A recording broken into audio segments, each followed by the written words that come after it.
In 1967, Rod McCullough made his first Lincoln Community Playhouse appearance in A Streetcar Named Desire.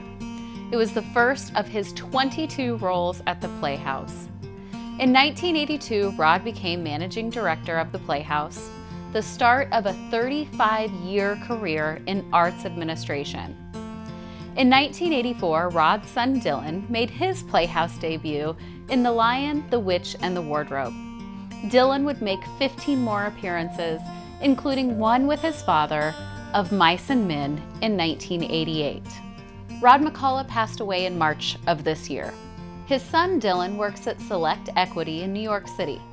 Last month, while presenting to the company's foundation, he chose the Lincoln Community Playhouse as a deserving recipient of financial support. Now in their 77th season, the Lincoln Community Playhouse annually plays to an audience of 16,000, staging between 8 to 10 productions each year, appealing to the broadest possible audience. With a lean full-time staff of 3 and a modest budget of $515,000, they depend on the season ticket sales, with tickets priced between $15 and $25 to make the theater as accessible as possible.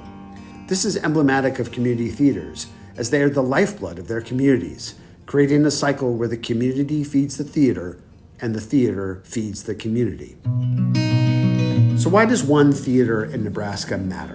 In many areas of the country, community theaters may provide the only live performing arts entertainment for residents.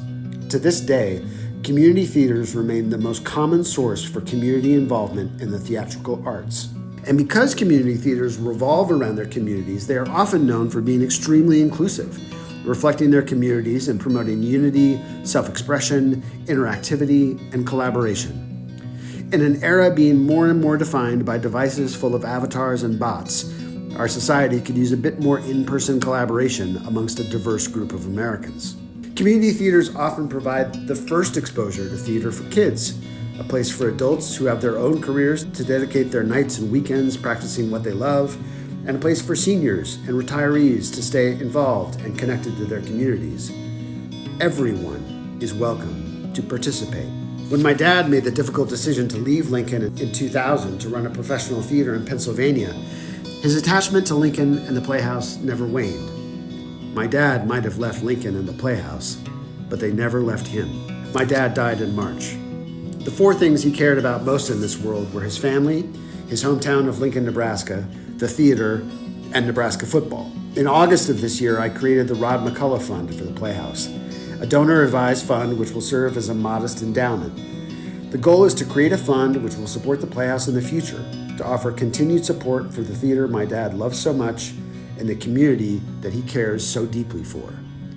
It's the best legacy I can imagine, and one I believe he would be proud of.